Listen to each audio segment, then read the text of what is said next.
మనకు ఆకలేసినా మనమే వంట చేయాలి. మనకు ఆకలి వేయకపోయినా మనమే వంట చేయాలి. మనకి ఒంట్లో బాగున్నా మనమే వంట చేయాలి. మనకి ఒంట్లో బాగలేకపోయినా మనమే వంట చేయాలి. ఎక్కడైనా విందుకు వెళ్ళినా మనమే వంట చేయాలి. విందుకు పోకపోయినా మనమే వంట చేయాలి. పండగలు ఫంక్షన్లు వచ్చినా మనమే వంట చేయాలి. పండగలు ఫంక్షన్లు లేకపోయినా మనమే వంట చేయాలి. ఎవరన్నా మన ఇంటికి వచ్చినా మనమే వంట చేయాలి.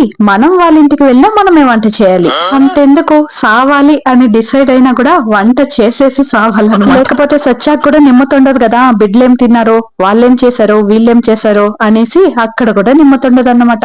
సో అందుకే సచ్చేటప్పుడు కూడా వంట చేసేసే వస్తామన్నమాట. సో ఆడవాళ్ళకి most of the tourist place ఏదంటే వంటగదబ్బా. వంటగది లేసిందే వంటగదికే పరిగెత్తుతాం. అప్పుడు స్టార్ట్ చేస్తే 10-11 అవుతుంది అన్ని ఫినిష్ చేసుకుని రావడానికి. ఒక అరగంట టైం తీసుకుని నిమ్మతిగా టిఫిన్ చేద్దాం అని అనుకుంటాం. కానీ ఆలోపే మధ్యాహ్నానికి టైం అయిపోయిందని చెప్పేసి మళ్ళీ పరుగులు వంటగదికి, మళ్ళీ మధ్యాహ్నం కావాల్సిన లంచ్ అంతా చేసేసి ఇప్పుడు తీసుకోవచ్చు ఒక అరగంట టైం అని అనుకుంటాం. ఇక ఇంట్లో పనులంతా ఎక్కడ దాడు ఉంటుంది. అదంతా ఫినిష్ చేసే లోపే స్కూల్ కు వెళ్ళినోళ్ళు, ఆఫీస్ కు వెళ్ళినోళ్ళు వచ్చేస్తారు. టీ పెట్టు, వంట చేయి అంటూ. ఇక మళ్ళీ పరుగులు వంటగదికి. ఆ వంటగదిలో ఉండి ఉండి ఎవర్రబ్బా ఈ వంటను కనిపెట్టారు అనేలాగా విసుకొచ్చేస్తుందబ్బా ఒక్కొక్క రోజు. ఏం చేయలేం కదా, వంట చేయడం మాత్రం తప్పదు మాకు.